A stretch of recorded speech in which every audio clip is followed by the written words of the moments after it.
Tell me something. Would you risk your head just to marry a king? Because with Henry VIII, that was basically the deal. One moment you were his queen, dressed in silk and jewels. The next, accused of betrayal, dragged to the tower, and praying you didn't hear the footsteps of the executioner coming for you. This is not just history, it's obsession, lust, betrayal, and blood. And trust me, once you hear what Henry did behind closed doors, you'll never look at the Tudors the same way again. So before we dive into this nightmare, do me a favor, hit that subscribe button. Because if Henry V had YouTube, half his wives would have been clickbait thumbnails by now. The Tudor dynasty had been born in uncertainty. Henry II, the founder of the line, had claimed the crown through conquest, not an unbroken heritage. His victory at Bosworth Field ended decades of civil strife, but his grasp on legitimacy was fragile. For his son, Henry VIII, the question of succession was more than political necessity. It was an obsession that would define his life, his marriages, and the fate of England itself. In the 16th century, the survival of kingdoms was tied directly to the wombs of queens. Monarchs were measured not only by their ability to rule but by their ability to secure heirs, specifically sons. Daughters might be married off as political tools, but a woman on the throne was seen as a dangerous weakness. Dynasties crumbled when no male heir could be found, and so Henry's personal life became a battleground of dynastic desperation. His first wife, Catherine of Aragon, was a princess of Spain, a woman of strong piety and royal dignity. She endured years of pregnancy after pregnancy, most of which ended in stillbirth, miscarriage, or the death of infants within days. Each loss weighed heavily on Catherine, but for Henry it became evidence of failure. A woman's worth at his court was reduced to the survival of her sons, and Catherine's body had failed to give him what he desired most. For a time, their daughter Mary was accepted. Yet even as a child, Mary's existence did not soothe the king. She could not carry the Tudor line alone. Henry turned his frustrations into spiritual rationalizations, claiming his marriage was cursed because Catherine had once been his brother's wife. Whether he truly believed this or merely sought justification, the result was the same. Catherine was discarded, her dignity stripped away, her marriage declared invalid. She became the first sacrifice in Henry's pursuit of an heir. What followed was not only personal destruction, but national upheaval. When the Pope refused to grant annulment, Henry severed England from Rome itself. The king's obsession with a son altered the course of religion in Europe, igniting the English Reformation. Faith, politics, and family were all consumed by the desperate pursuit of a male child. Anne Boleyn became the next victim of this dynastic hunger. Unlike Catherine, she was young, witty, and fertile, or so Henry believed. The king pursued her with intensity, promising her a crown in exchange for submission. When she finally became queen, the weight of expectation crushed her. Every pregnancy was a national spectacle, every outcome a matter of survival. She gave birth to Elizabeth, a daughter who would one day shape history, but in the moment her sex was a disappointment. Subsequent pregnancies ended in miscarriages, one of which reportedly followed the shock of Henry's accident during a joust. Anne's inability to produce a son condemned her. The accusations that brought her downfall, adultery, incest, treason, were constructed with brutal efficiency. She was executed, her neck severed in a single stroke. Her real crime was failing to provide the heir Henry demanded. The pattern repeated with chilling consistency. Jane Seymour, the third wife, gave him the long-awaited son Edward, yet even this triumph was stained with death. Jane died shortly after childbirth, her body consumed by infection. Henry mourned her as the one, true, wife, not because of love, but because she alone succeeded in delivering what others could not. Her worth was measured in a single child. Anne of Cleves escaped with her life, dismissed as unattractive and annulled without bloodshed. But Catherine Howard, a teenager drawn into the court's web, was accused of sexual indiscretions and executed before she reached 20. Her youth and vulnerability meant little. She was another wife to be measured, discarded, and destroyed. Catherine Parr, the last, outlived him. She was a caretaker rather than a vessel for heirs, nursing Henry in his final years of disease and decay. She survived not because of his mercy, but because his body was too broken to demand more. At the heart of this cycle of marriage and death lay the king's obsession with bloodlines. Women were reduced to instruments, their humanity measured in the survival of infants.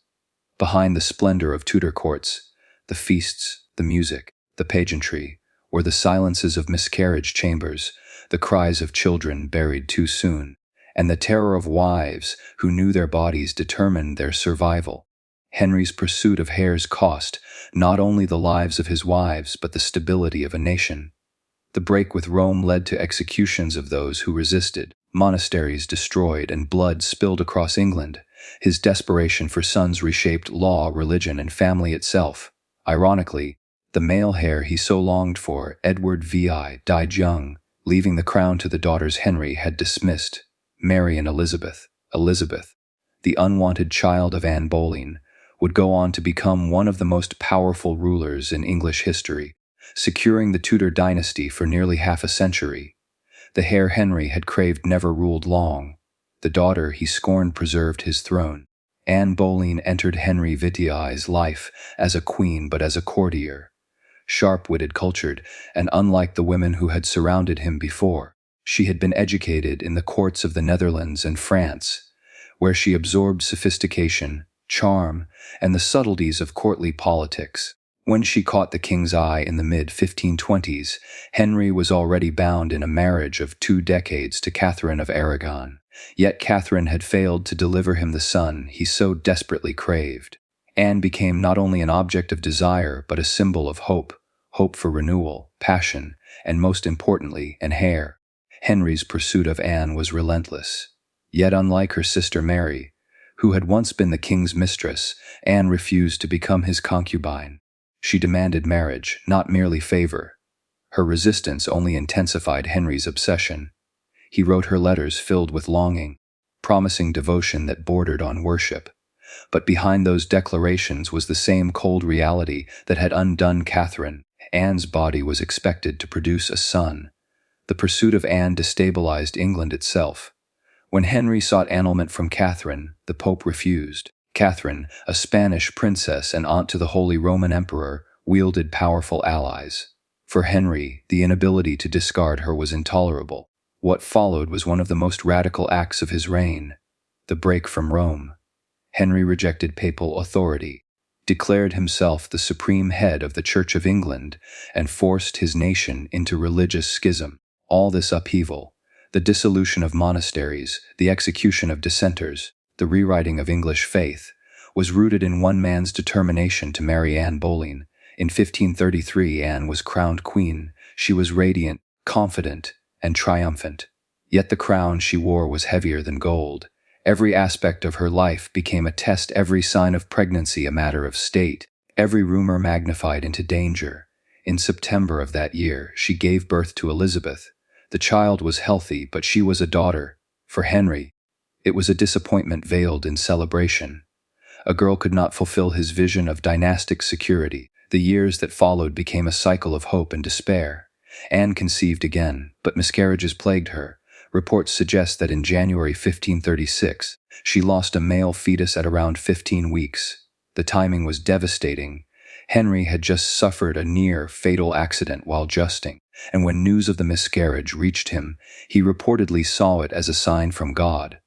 For a king whose faith was entwined with dynastic success, Anne's failure to carry a son marked the beginning of her downfall. Henry's affection curdled into suspicion. Where once he had adored Anne's wit and spirit, he now saw arrogance and defiance. Courtiers began to whisper. Enemies, eager to see her fall, fed the king's paranoia. She was accused of seducing other men at court. Not only adultery, but incest with her own brother, George Boleyn. These charges were fabricated with brutal precision, designed not only to end Anne's life, but to erase her dignity. The trial was a spectacle of cruelty. Anne defended herself with eloquence, but the verdict had been decided long before she stood in the hall. She was condemned as a traitor, guilty of crimes too grotesque to be true. On May 19, 1536, she was led to the scaffold at the Tower of London. Dressed with the composure of a queen, she knelt before a French swordsman, chosen by Henry as an act of supposed mercy. In a single stroke, her head was severed from her body. Her death shocked Europe. Here was the woman for whom England had torn itself from the Catholic Church, executed under charges that few outside Henry's circle believed. To her supporters, she was a martyr of the king's capricious cruelty. To her enemies, she was a warning that ambition in a woman could end in ruin. The irony of Anne's fate lay in her daughter. Elizabeth, the infant dismissed as a disappointment, would one day ascend the throne and rule for 44 years. The dynasty Henry had risked everything for was preserved not by the son he craved, but by the daughter born of the queen he destroyed. Anne's story remains one of the most haunting in English history, not because of romance, but because of what her rise and fall revealed. In Henry's England, women were not individuals but instruments of power. Their bodies were battlegrounds where dynasties lived or died. Desire could elevate them, but failure condemned them to the axe. Catherine of Aragon entered England as the embodiment of political triumph. Born in 1485 to Ferdinand of Aragon and Isabella of Castile, she was raised in the shadow of Spain's Reconquista and carried with her the prestige of one of Europe's most powerful dynasties. At 16, she married Prince Arthur, Henry VI's elder brother, uniting Spain and England in an alliance of immense significance. But Arthur's sudden death left Catherine widowed, her future uncertain, and her marriage prospects entangled in diplomacy. In time, she became the bride of Henry, who ascended the throne in 1509. Unlike the calculated unions of politics, their early marriage seemed genuinely affectionate. Henry adored Catherine's dignity and devotion. For years, she was celebrated as the perfect queen, charitable, learned, and fiercely loyal. In 1513, while Henry campaigned abroad, she even acted as regent, rallying English troops against Scotland and securing victory at Flodden. Catherine was no passive consort, she was respected as a figure of authority, yet beneath this image of harmony lay an unrelenting pressure.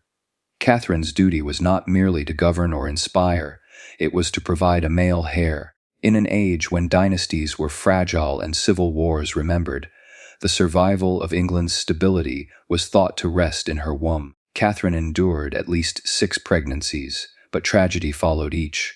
Stillbirths, infant deaths, and miscarriages marked her married life with grief. Only one child survived infancy, Mary, born in 1516. For Catherine, Mary was a blessing. For Henry, Mary was insufficient. He needed a son. The losses began to transform the marriage. Once a source of joy, Catherine's presence became for Henry a daily reminder of failure. His once public devotion turned to visible frustration. Where he had once praised her beauty, he now mocked her age. Where he had once trusted her counsel, he now dismissed her. Her inability to bear a living son became not just personal tragedy, but political liability. Henry's obsession with succession was fueled by fear. The Wars of the Roses were still within living memory. Dynastic uncertainty could plunge the kingdom back into chaos. But rather than accept that fortune had dealt him a daughter, Henry chose to interpret Catherine's barrenness as divine punishment. He claimed their marriage was cursed, citing the biblical prohibition against marrying a brother's widow. Catherine, he argued, had first been Arthur's wife, and by wedding her, Henry had provoked God's wrath. This argument was not merely theological, it was self-serving. By the late 1520s, Henry's attention had shifted to Anne Boleyn. Anne refused to become his mistress, and Henry's desire for her fed his determination to dissolve his marriage to Catherine. But Catherine refused to yield. She insisted her union with Henry was lawful, that her marriage to Arthur had never been consummated, and that she remained the true Queen of England. Her refusal placed her in direct opposition to her husband and king. The king's great matter dragged on for years. Henry appealed to Rome for annulment, but Catherine's nephew was Charles V, the powerful Holy Roman Emperor. Pope Clement VI, under Charles's influence, refused to grant the divorce. What might have been a private dispute became a European crisis. Henry's frustration deepened into cruelty. Catherine was humiliated in public. At court, her status diminished as Anne's influence grew. Henry paraded his affection for Anne before courtiers, signaling that his queen was no longer desired. Worse still was the sexual rejection Catherine endured. Henry ceased marital relations with her, branding her barren, too old, and incapable of satisfying his needs. For a woman whose identity had been bound to her roles as wife and mother, this rejection was devastating. It was not whispered behind closed doors, it was openly displayed. By 1533, Henry acted without Rome's blessing. He declared himself head of the Church of England and pronounced his marriage to Catherine invalid. Anne Boleyn was crowned queen, and Catherine was stripped of her title. She was banished from court, forced to live in isolation at Kimbolton Castle. Separated from her daughter Mary, she spent her final years in declining health, clinging to her dignity. Even in exile, Catherine refused to acknowledge the annulment. To her dying day, she signed herself, Catherine the Queen. Her defiance, however, came at a cost. Mary was declared illegitimate, a cruel blow to both mother and child. Henry's pursuit of a son had not only discarded Catherine but fractured her family. Catherine died in January 1536, aged 50. Her death was reported with muted sorrow, overshadowed by the ascendancy of Anne Boleyn. When Henry received news of her passing, he and Anne dressed in yellow, a color of celebration in Spain, signaling joy rather than mourning. To Catherine's supporters, it was an act of heartless triumph, the final insult to a woman who had endured humiliation with dignity. Her story was not one of dramatic rebellion but of endurance. Catherine never raised arms against her husband. She never abandoned her faith. She resisted with dignity, asserting her legitimacy as queen even when stripped of power and presence. Yet her endurance could not shield her from the reality of being reduced to her ability to produce sons. Jane Seymour's story began not in grandeur but in quiet service. Born around 1508 to a family of modest nobility, she entered court as a maid, of honor to Catherine of Aragon, and later Anne Boleyn. Unlike the ambitious Anne, Jane was known for her reserved demeanor, demure, obedient, and seemingly free of the sharp wit that had inflamed Henry's passions for Anne. Yet her very simplicity became her greatest weapon. For a king wary of defiance, Jane represented submission. For a man consumed by dynastic desperation, she symbolized hope. By 1536, Henry's disillusionment with Anne Boleyn was complete. Her miscarriages had destroyed his faith in her, and rumors of infidelity gave him justification to be rid of her. In the shadows of Anne's downfall, Jane Seymour emerged.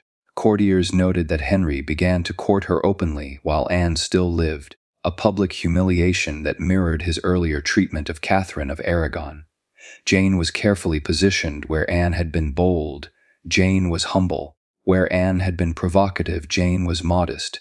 In truth, she was molded into the antidote Henry craved. Within days of Anne Boleyn's execution in May 1536, Henry was betrothed to Jane. 11 days later, she became his third queen. For Henry, this was not mere romance but restoration, a chance to cleanse the turbulence of the past and finally secure the heir that had eluded him. Jane quickly learned the delicate balance of survival. She avoided political confrontation, refraining from the outspoken challenges that had doomed Anne. Yet she did assert herself carefully, interceding once to ask Henry to show mercy to participants in a rebellion. His angry rebuke reminded her, and all of England, of her place. She was valuable not for her counsel but for her womb. In October 1537, the long-awaited triumph came. Jane gave birth to a son, Edward. Bells rang across England, bonfires lit the night skies, and celebrations spread through every town. For Henry, this was the pinnacle of his reign at last, a legitimate male heir, a living embodiment of Tudor security.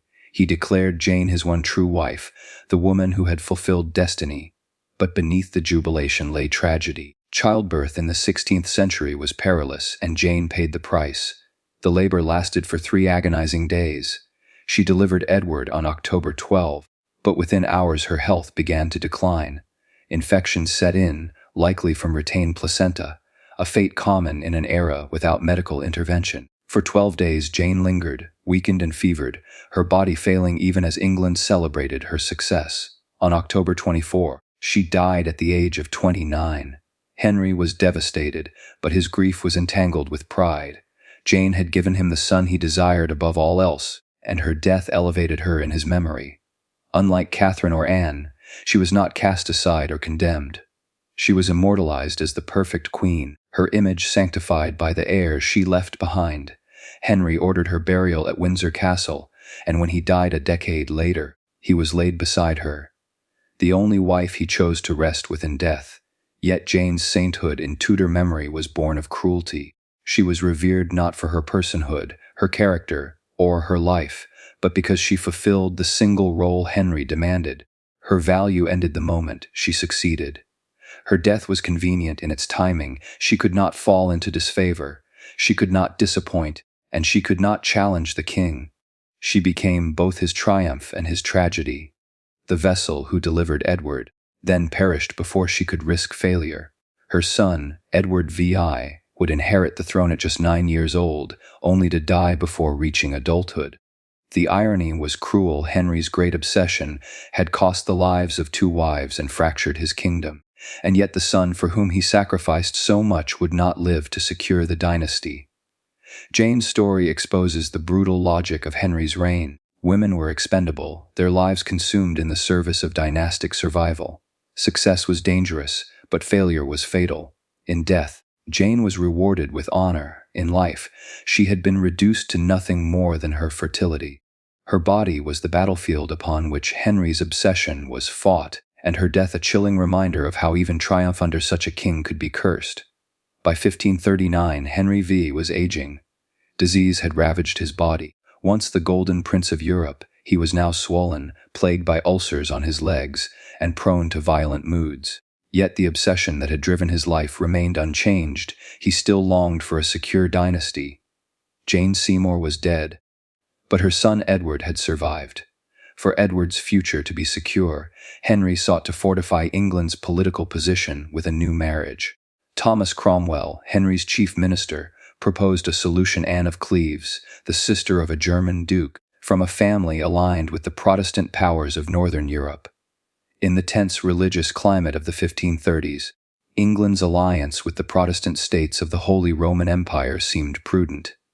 The match promised both political strength, and Henry hoped another chance for sons, but Henry, consumed by vanity, insisted on knowing his bride's appearance. He sent the painter Hans Holbein to capture Anne's likeness. The portrait he returned with flattered her features, presenting a serene and noble woman. Satisfied, Henry agreed to the marriage without having seen her in person. When Anne arrived in England in late 1539, the king's anticipation collapsed into disgust. Expecting beauty to match the painting, he found instead a woman who did not fit his ideals. He derisively referred to her as the Flanders mare, comparing her to an unattractive horse. It was not only an insult to Anne, but a public humiliation broadcast across Europe. Their first meeting sealed her fate. Henry, dressed in disguise to surprise her, reported that she showed little interest or recognition. Offended, he judged her cold, even repulsive. From that moment, his revulsion colored every word he spoke of her. To the court, he complained loudly that he could not consummate the marriage. He claimed her body repelled him, that he found her breasts sagging, her figure unappealing, and her manner unsophisticated. In truth, his disdain revealed more about his own insecurities than Anne's appearance. The humiliation was both personal and political. Anne, raised in the modest traditions of Cleves, lacked the French and English polish Henry admired. Her inability to speak fluent English, her unfamiliarity with courtly games, and her shy demeanor only deepened his rejection. Yet in reality, her downfall was rooted not in her shortcomings, but in the king's wounded pride. Henry could not bear that his sexual satisfaction, the measure of his masculinity and power, had failed. To protect his ego, he blamed Anne. The marriage, though politically advantageous, quickly became untenable. Henry refused to touch her, boasting to his physicians and courtiers that he had not consummated the union. For Anne, the rejection was excruciating. She had crossed a continent to wed a king, only to find herself mocked as undesirable, her worth dismissed entirely. Yet she bore the indignity with restraint, showing neither anger nor rebellion. By July 1540, barely 6 months after the wedding, the union was annulled. The reasons were couched in polite legal terms. Contracts with other suitors, lack of consummation. But everyone understood the truth. Henry had rejected her. Unlike Catherine of Aragon, who had resisted her annulment to the bitter end, Anne accepted. She agreed to step aside, claiming she wished only for the king's happiness. Her submission was rewarded in an unusual way. Rather than meeting the fate of Anne Boleyn or Catherine Howard, Anne of Cleves was treated with relative kindness. She was granted a generous settlement of lands, castles, and income, and given the title of the King's Sister. She became one of the wealthiest women in England and, remarkably, lived on in security long after Henry's other wives were gone. Anne never remarried. Instead, she settled into a life of quiet independence, respected but never again placed at the mercy of a husband's desire. She remained on good terms with Henry, even forming a cordial relationship with his children. While her humiliation had been public and brutal, it had freed her from the cycle of pregnancies, miscarriages, and executions that had destroyed the women before her. The marriage to Anne of Cleves revealed Henry's deepest cruelty, that a woman's value in his eyes was measured not by her loyalty, her intelligence, or her dignity, but by her ability to please him in bed and to bear him children. Anne had failed the first test and never had the chance at the second, but in that failure she escaped the fate that had claimed Catherine of Aragon, Anne Boleyn, and Jane Seymour. For Henry, the episode was a humiliation of his own making. His vanity had led him into a union he despised, his cruelty had reduced a queen to ridicule, and his rejection had weakened the very alliance the marriage was meant to secure. For Anne, it was the turning point of her life, from object of scorn to unlikely survivor.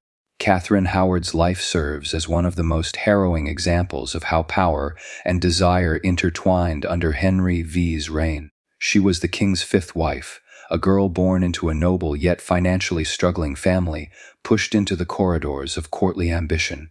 The Howards, eager to secure influence, used her beauty and youth as currency. For Henry, now obese, diseased, and desperate to reclaim his virility, Catherine's tender age was not a barrier but an attraction. By the time Henry married her in 1540, he was nearly 50 years old. His leg ulcer oozed constantly, his body weighed down by obesity, and his once athletic frame was long destroyed. Yet despite his physical decay, he demanded admiration, loyalty, and sexual devotion. Catherine, scarcely in her mid-teens, was expected to fulfill these roles. She was paraded as a prize, her body pressed into the service of a king whose vanity demanded the illusion of youth and vitality. The relationship was never equal. Catherine was groomed long before she became queen. In her youth, raised in the household of her step-grandmother, the Dowager Duchess of Norfolk, she had been exposed to predatory men who exploited her innocence. These encounters, later twisted against her, marked her as tainted. For Henry, however, her age and freshness were a symbol of conquest. His courtiers praised her beauty, and Henry reveled in the fantasy that his young queen restored his manhood. At court, Catherine was styled as the rose without a thorn, a symbol of purity and obedience. But the king's obsession turned her into a possession. She was expected to bear him sons, to smile through the pain of being bound to a man whose presence was suffocating and whose body was failing. What Henry saw as passion was, in reality, coercion. Catherine's position left her no room for refusal, no possibility of escape. Yet the human spirit, even under suffocating oppression, often seeks solace. For Catherine, it came in the form of Thomas Culpeper, a young courtier. Their alleged meetings, real or imagined, would become the noose around her neck. Historians debate the extent of her involvement, but the truth remains a teenager, married to a monstrous king, may have sought comfort in someone closer to her age, someone who represented freedom from her gilded prison. When whispers reached Henry's ears, the result was predictable and brutal. Betrayal, whether proven or not, was the one crime he never forgave. The same man who had once adored her now unleashed his wrath with terrifying speed. Catherine was interrogated, broken under the weight of accusations, and stripped of her dignity. Her alleged lovers were tortured, forced into confessions through agony. Culpeper was executed by the grisly method of being hanged, drawn, and quartered, a spectacle meant to terrify. Catherine herself faced the scaffold in February 1542. She was 19 years old. Accounts tell of her final moments, trembling as she prepared for the executioner's axe. Unlike Anne Boleyn, she lacked the political sophistication to deliver a carefully crafted final speech. Instead, she confessed her sins, her voice breaking with fear. It is said she declared she died a queen, but she died more a victim than a monarch. The horror of Catherine Howard's fate lies not only in her death, but in the circumstances of her life. She was little more than a child, married off for political convenience, trapped by the sexual appetite of a king who saw her body as proof of his potency. The imbalance of power was so extreme that her supposed urgency was an illusion. Every choice she made was judged against the impossible standards of loyalty to a king who himself violated every notion of loyalty in return. Her downfall reinforced the cycle of terror that Henry cultivated among his wives and subjects. No woman was safe, no vow sacred, when weighed against his ego and paranoia. Catherine's story reveals the horrifying truth. Marriage under Henry was not partnership but ownership, and for a young girl caught in the jaws of his decaying reign, death became the final punishment for failing to embody his impossible demands. By the time Catherine Parr entered Henry VIII's orbit, the monarch was no longer the radiant, charming figure who had dazzled Europe in his youth. He was now a bloated, diseased tyrant, his body rotting from the inside out, and his temper sharper than ever. He was a man consumed by paranoia, cruelty, and insecurity, and Catherine was destined to become his sixth and final wife. Unlike her predecessors, Catherine was no nan of a child bride nor ambitious court beauty. Born in 1512, she was educated, intelligent, and deeply pious. She had already endured 2 marriages, both of which left her widowed. When Henry set his eyes upon her, Catherine's heart was not free. She had fallen in love with Thomas Seymour, the brother of Henry's third wife, Jane Seymour. But when the king demanded her hand, her personal desires meant nothing. To refuse Henry was to court death. To accept was to surrender to a life of fear and calculation. She chose survival. Their marriage in 1543 was less a union of affection and more an arrangement of necessity. Catherine Parr became less a wife and more a nurse. Henry's ulcerated leg oozed constantly, the stench filling the palace. His body had swollen grotesquely, and his mood swung violently from adoration to fury. Catherine tended to his wounds, soothed his rages, and endured his suspicion. Each day was a test of restraint, a balancing act of obedience and diplomacy. But Catherine was not entirely without agency. She was a woman of sharp intellect, and under her influence, Henry reconnected with his children. She helped restore Princess Mary and Princess Elizabeth to the line of succession, mending relationships shattered by Henry's earlier cruelty. Catherine also took an active role in religious debates, publishing works that emphasized her Protestant leanings. But these moments of bravery nearly destroyed her. Whispers reached Henry's ears that his queen was too bold, too outspoken, too enamored with reformist ideas. For a man already paranoid about betrayal, Catherine's intellect became a threat. The conservative faction at court, eager to see her fall, fed Henry's suspicion. Plans for her arrest were drawn up. The same machinery that had destroyed Anne Boleyn and Catherine Howard began to turn against her. It is said that Catherine discovered the warrant for her arrest before it was executed. With extraordinary courage, she confronted Henry directly, cloaking her fear in humility. She told him she only debated theology to distract him from his pain, to ease his burdens, and to learn from his wisdom. Her submission was her shield.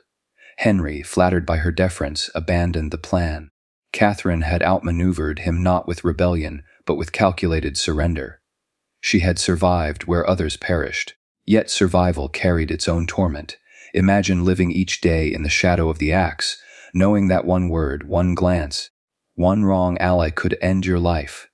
Catherine's marriage was not filled with passion, but with psychological imprisonment.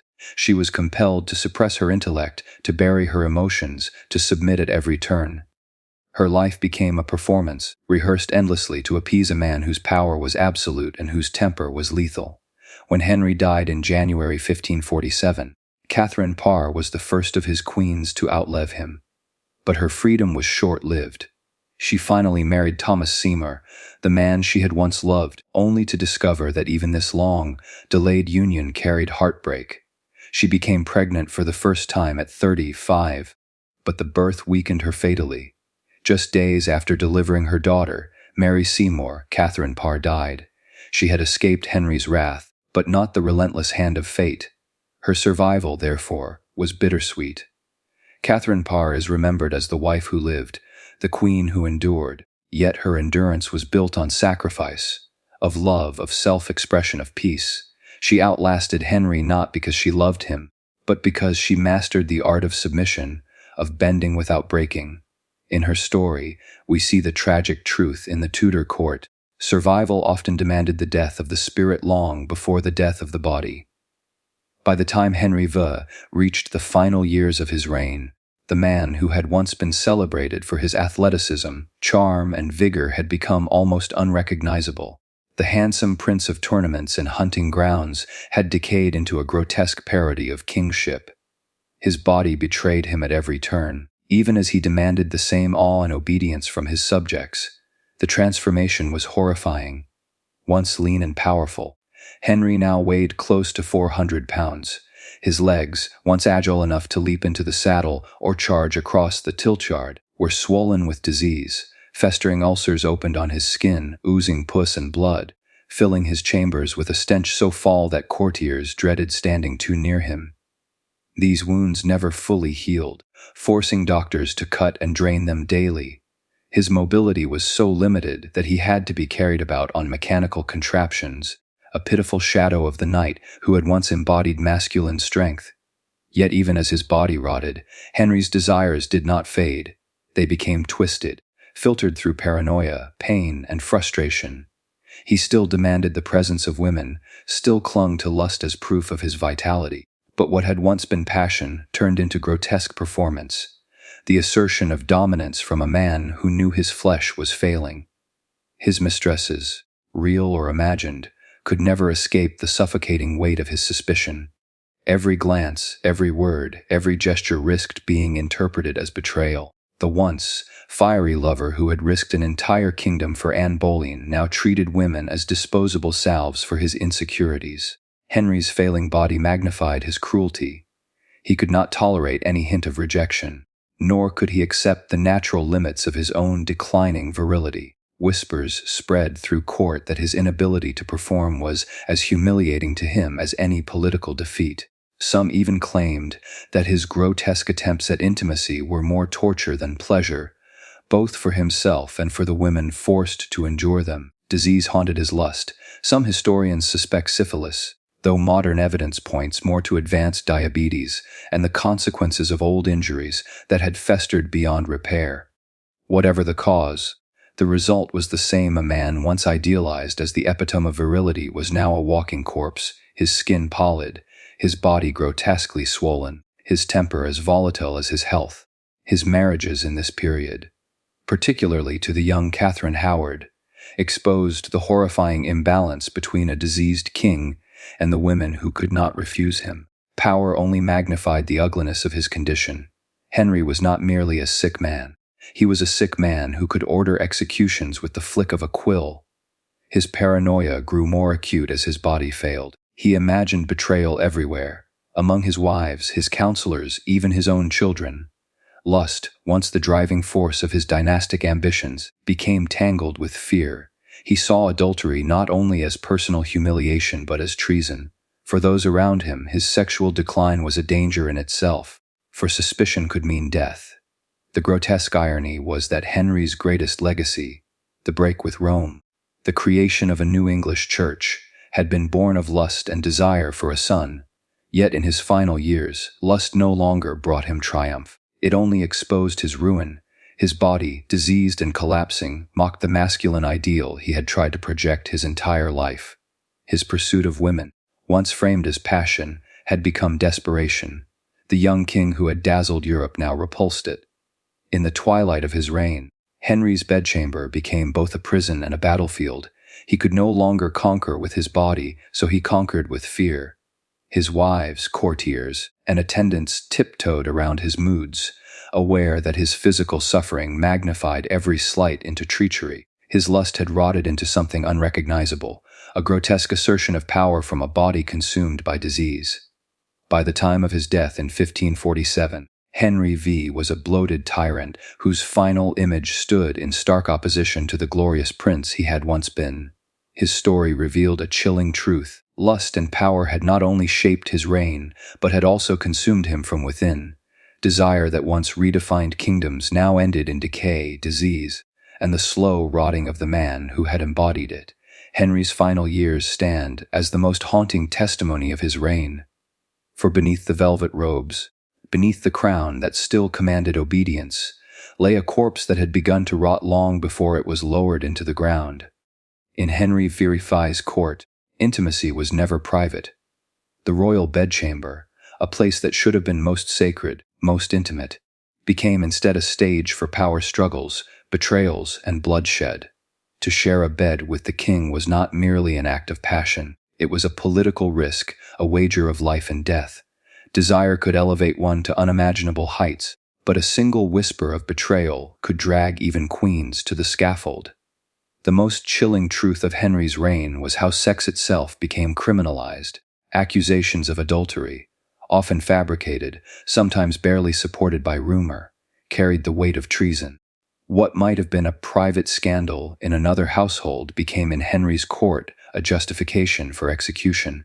To betray the king's bed was to betray the king's sovereignty, and so the language of love, loyalty, and fidelity was twisted into the vocabulary of state murder. No queen embodied this fatal entanglement more than Anne Boleyn. Her rise had been fueled by Henry's lust, her influence secured by his passion. But when that passion turned to suspicion, her very body became evidence against her. Anne was accused of adultery with multiple men, even her own brother, charges most historians agree were fabricated, but which Henry seized upon with grim satisfaction.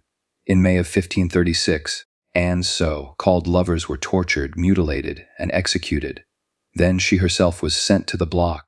A queen who had once enthralled Europe died not because she had betrayed Henry in truth, but because the suspicion of betrayal served his political needs. Her bedroom became her courtroom, and her fate was sealed by his lust turned rancid. Catherine Howard's tragedy was even more grotesque. Barely a teenager when she was married to the obese, ulcer-ridden Henry, Catherine was little more than a pawn. The king's desire for her youth and beauty masked the reality of his failing body. But Catherine had a past, one that could not be erased. When rumors surfaced that she had been unchaste before marriage, and worse, that she might have continued liaisons even as Henry's queen, the result was swift and brutal. Whether the accusations were true or not mattered little. What mattered was that Henry felt humiliated. For a man who had built his reign on the projection of masculine power, being cuckolded, or merely imagined as such, was intolerable. Catherine was dragged to the Tower and executed at barely 20 years old, her body sacrificed to preserve the illusion of the king's virility. But it was not only queens who suffered under the tyranny of Henry's suspicions. Courtiers, friends, even members of his own family could be condemned by the suggestion of sexual misconduct. Men accused of sleeping with queens were not merely shamed. They were dismembered, disemboweled, their entrails burned before their eyes in the ritual theater of Tudor execution. Henry's court thus learned to live in terror of the rumor mill. A glance, a smile, a careless conversation could be twisted into a charge of treasonous lust. The danger extended beyond the women Henry bedded. In his court, sexuality itself was weaponized. Rivals could be destroyed by accusations of sodomy or fornication, sins magnified by the moral expectations of a kingdom that outwardly proclaimed Christian virtue, while its ruler indulged in near-constant lust. Sex was both temptation and trap, a field of battle where honor, reputation, and lives were slaughtered as efficiently as in any war. Behind this pattern lay Henry's obsession with control. His own body was failing, but he could still control the bodies of others, especially women. By defining betrayal in sexual terms, Henry made his private insecurities matters of state. His wife's fidelity was not just marital, it was political loyalty. Their supposed betrayals were not merely personal insults, but challenges to his very authority. In this way, the king's bedroom became the deadliest room in England. The court adjusted in response. Women learned to mask every thought, every feeling, for fear of provoking suspicion. Men who once jostled for the favor of queens learned to keep their distance, lest a friendly word be twisted into evidence. The intimacy of daily court life, dancing, conversation, banquets, became dangerous rituals. Everyone was a potential informant, every whisper a potential death sentence. The irony was brutal. Henry had reshaped England in pursuit of love, lust, and heirs. He had defied the Pope, shattered 1,000 years of religious tradition, and spilled rivers of blood to claim his right to marry whom he pleased. Yet in the end, his marital bed was as much a place of death as of life. The women who entered it did not dream of romance or passion, they calculated survival. Betrayal and blood were the inevitable result. For Henry, intimacy was inseparable from authority. To betray him sexually, or to be accused of it, was to challenge his kingship. And so love was executed, desire was criminalized, and marriage became a stage for murder. Henry VIII's reign left a legacy not only of religious upheaval and dynastic ambition, but also of fear. The fear that in his court, sex itself was a death sentence. The king's body rotted with disease, but it was his suspicion, his lust twisted into paranoia, that rotted the souls of those around him. In the court of Henry VIII, betrayal was always fatal, and the bedroom was never safe. Henry VIII is remembered as a king of towering presence, a figure of splendor and armor, a ruler who reshaped the English crown, and the monarch who severed England from the Catholic Church. But behind the gilded portraits and the crafted myths lies the darker, more grotesque truth of his reigns. A man consumed by obsession, lust, fear, and insecurity did not just define his personal relationships. They rewrote the destiny of an entire kingdom. At the center of this shadow stands the wreckage of 6 women, 6 queens who carried the weight of Henry's desires on their shoulders and who suffered under the crushing force of his paranoia. Catherine of Aragon, Anne Boleyn, Jane Seymour, Anne of Cleves, Catherine Howard, and Catherine Parr each became a victim of Henry's endless hunger for dominance, heirs, and sexual control. His inability to separate private longing from political duty made his bedchamber a battlefield and his marriage vows death sentences. The most chilling legacy of Henry's obsessions is not just the ruined lives of his wives, but how these obsessions reshaped England itself. His pursuit of Anne Boleyn shattered centuries of religious unity. The Catholic Church was discarded because one man's lust demanded satisfaction. What should have been a matter of faith and governance became an act of personal gratification. An entire nation was pulled into the undertow of Henry's desires, forced to bleed and divide, so that he might satisfy his longing for a new woman, a new hope of sons. And yet, even when his power made him nearly godlike in England, Henry remained pitifully human in his needs. His sexual failures became matters of public consequence. When he could not consummate his marriage to Anne of Cleves, it was not just a humiliation in private. It became political theater. When Jane Seymour died after giving him his longed-for heir, Henry turned her death into tragic triumph, enshrining her as the one true wife, who succeeded by sacrificing her life. When Catherine Howard betrayed him, or when her youthful naivety was cast as betrayal, Henry's wrath turned once again to execution. In each case, Henry's sexuality determined not only the fates of women but the laws, policies, and future of England. His obsessions with heirs led to the bastardization of Mary and Elizabeth, both stripped of legitimacy at different points to serve his shifting desires. His pursuit of control gave rise to new treasons, where whispers of a woman's fidelity could send noblemen and queens alike to the block. His paranoia infected the court, making the king's bedroom a place of death as much as desire. The final years of Henry's life are perhaps the clearest evidence of how lust, unchecked and twisted by power, decays into cruelty. Ravaged by ulcers, obesity, and possible venereal disease, Henry became less a man than a tyrant trapped within his rotting flesh. Still, he sought women. Still, he demanded loyalty, obedience, and submission. Yet every glance in the mirror must have reminded him of the grotesque truth. His once magnificent body was a ruin, his potency a shadow of what it once was.